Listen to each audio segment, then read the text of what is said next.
Hello, future PTAs. I hope you guys are doing well. Today we'll talk about the peripheral nervous system.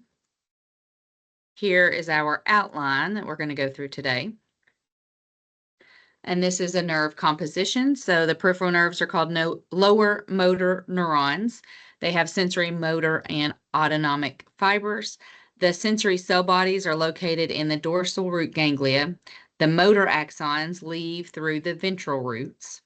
The autonomic neurons innervate smooth muscles to control blood vessels and sweat glands so they can help control body temperature and blood pressure.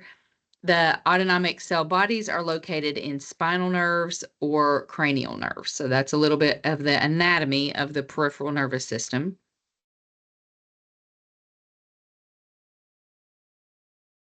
With our spinal nerves, each spinal nerve segment has divisions to the right and left. They produce movement and convey sensation from the body. They also help control your body temperature and blood pressure, like I spoke of earlier, by controlling sweat glands and blood vessel vasodilation, vasoconstriction.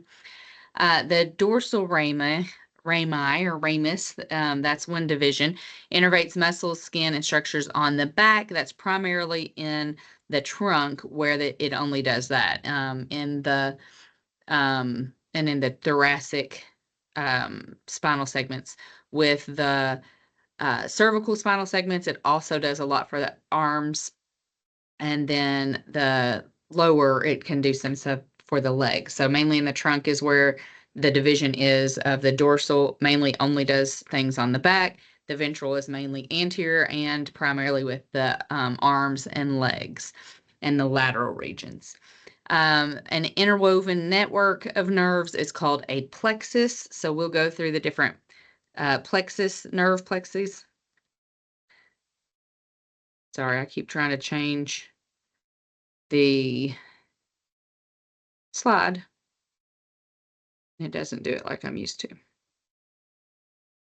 Okay, our cervical plexus, our axons from C1 to C5.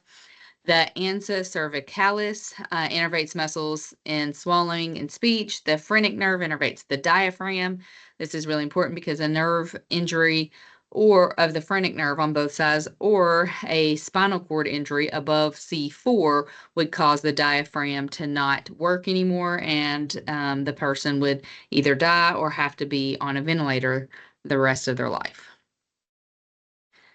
The brachial plexus, it travels in the armpit. It innervates muscles of the arms, and it's broken into 5 regions. The roots, trunks, divisions, cords, and branches.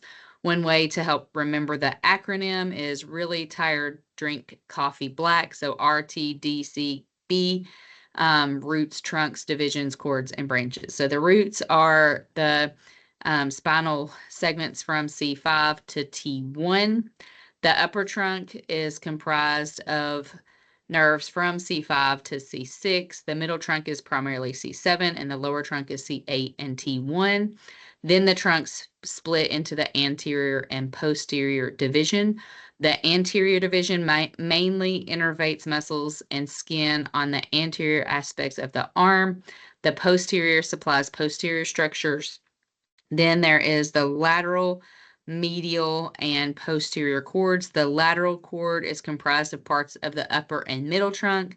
The medial cord is just the lower trunk, and then the posterior cord contains parts from all 3 trunks. So, yep, upper, middle, and lower. Okay, and then it splits, and the anterior branch provides the musculocutaneous nerve, the median nerve, and the ulnar nerve. Then the posterior branch provides the axillary and the radial nerves. So this is a huge, huge plexus of nerves for the arms and coming through the neck. I'm going to show you a different picture of the brachial plexus that kind of lays it out a little more clearly.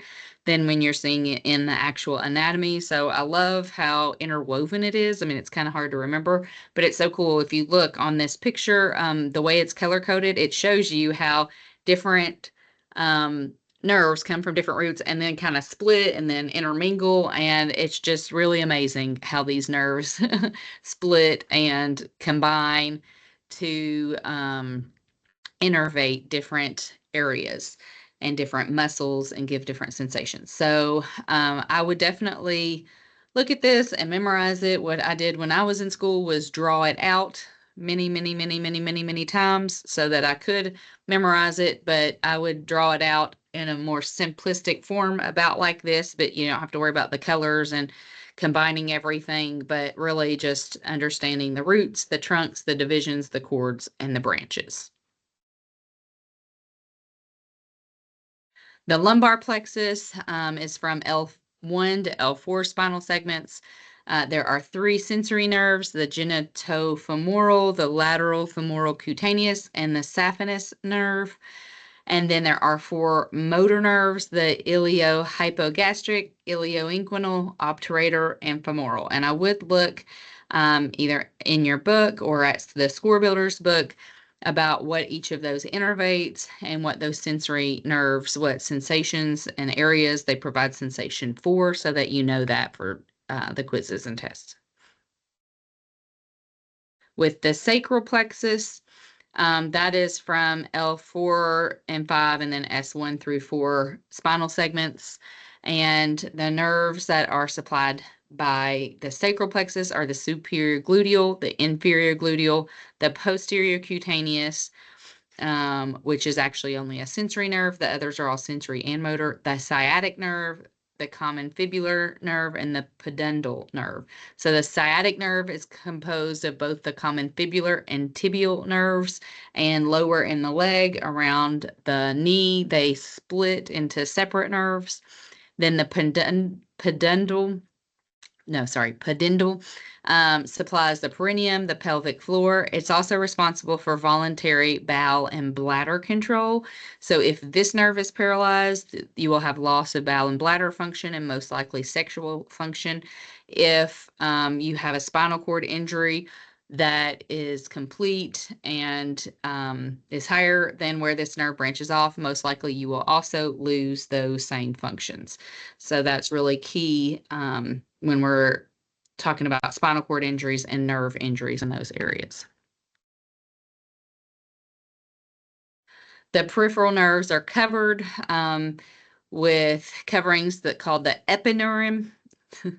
I'm just struggling on words today. Epineurium. I'm going too fast. That is the outermost layer. It protects and provides tensile strength to the nerves. The perineurium is the next outermost layer, and it groups nerve fibers into fascicles and creates the blood-brain barrier.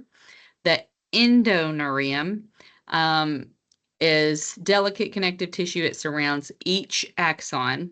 The nerve itself glides through a sheath, and this gliding action helps promote blood flow and the movement of axoplasm. Axoplasm actually helps keep axons healthy. So it's really important to be able to move these nerves to keep them healthy. So sometimes a nerve sheath will get like tethered. It will get kind of like scar tissue that keeps it from moving and gliding. And so oftentimes we will have patients do nerve glides, like they'll hold their hand up and do a pumping action. With a nerve glide, we do not hold it like we would a muscle stretch, because that stretching of the nerve is bad for it and could damage it. We always pump it to glide the nerve back and forth through the tissues and to help promote healing and health of that nerve and blood flow.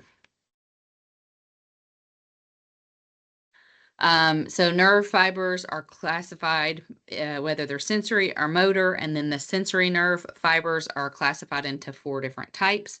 The largest is found in muscle spindles and Golgi tendon organs. The next largest, or type 2, is found in muscle spindles, Merkel's disc, which is responsible for touch, and Pacinian corpuscles, which is responsible for the vibration sensation. Type 3 are smaller, and they're found in free nerve endings, which is typically responsible for pain and temperature. And then the smallest, type 4, are the unmyelinated neurons that are also found in free nerve endings. With motor neurons, these are classified either as alpha or gamma. So alpha motor neurons are there, they create muscle tension and help produce movement. So this is kind of like your voluntary muscle contractions, your movements. Whereas the gamma motor neurons are slower to conduct, but they're responsible for maintaining muscle tone. So they don't actually help you with voluntary muscle movements or muscle contractions, but with your muscle tone that is just there at rest, present at rest. The autonomic nervous system also is classified into beta and C fibers. So the beta fibers are myelinated and the C fibers are unmyelinated. Peripheral nerve injury, neuropathy is what we call damage to peripheral nerves.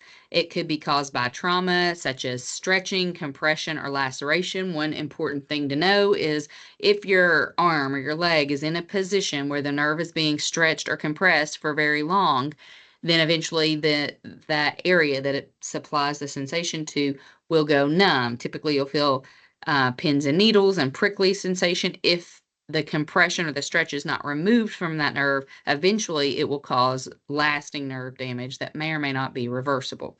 So if you're on a date with a girl and you've got your arm behind her back or neck or whatever, and it's starting to go to sleep and you're like, I don't want to move it. This is like, something you do in middle school. At least I remember people doing it in middle school. May not do it when you're grown. I don't know. If you don't move it, then you can actually create a nerve injury. So there's one nerve injury called honeymooners nerve injury because of that very thing. And then anytime a nerve is overstretched or compressed to the point where it's going numb, you really need to move out of that position to keep from creating actual nerve damage. Infections such as shingles or leprosy can also cause nerve injuries. Ischemia, which is a lack of oxygen, could cause nerve injuries. It could be from a metabolic condition like diabetes mellitus, or from the nerve being compressed or entrapped in an area, not being able to move and glide and get the blood flow it needs.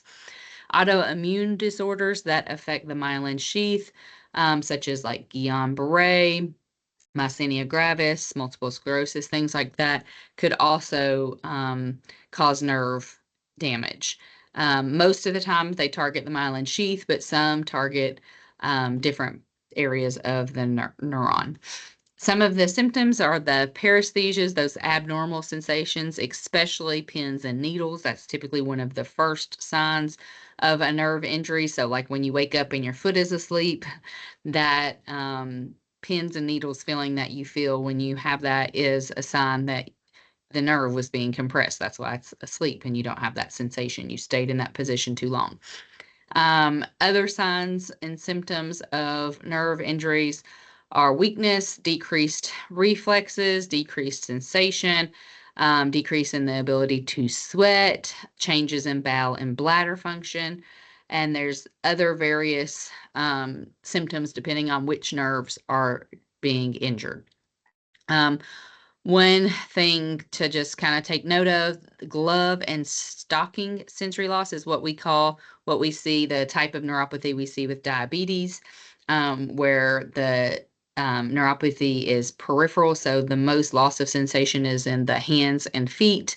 That's why it's called glove and stocking, versus just on one side of the body or just in one nerve dermatome. And then anhidrosis is the inability to sweat. Just so you know, a word for that. With nerve healing, remember peripheral nerves can regenerate, central nerves cannot. So with peripheral nerve healing, it is most likely to regenerate if the sheath is intact. But there's a possibility of it regenerating even if it is not. The regeneration is very slow. Typically, a nerve regenerates at a speed of only 1 millimeter per day. Some studies suggest that nerve regeneration can be sped up with exercise. So, physical therapy could possibly speed up the regeneration of that nerve. The growth cone is what starts the regeneration process, and then the Schwann cells actually provide a lot of the chemicals that are needed to heal a damaged nerve. So again, if the sheath and if the myelin, if it's a myelinated nerve, is still there, then it's much more likely to regenerate. Sensory and motor neurons both can typically survive for about a year after nerve or denervation or nerve injury. And so if the nerves regenerate within that year, then typically function will return slowly. But if they do not regenerate within the year, typically function is lost. And if they regenerate after that time, but the function is already lost, they will eventually die again, basically. So if an axon starts to regenerate and it never meets the motor unit like that is attached to like the muscle, it never meets it, then eventually it will like retract and die out.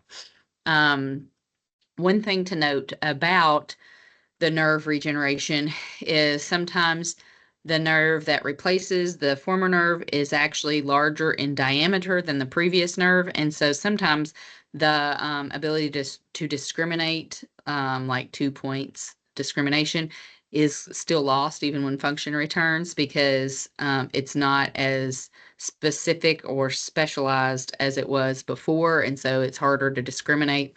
It may also affect your motor function just depending on how it does regenerate.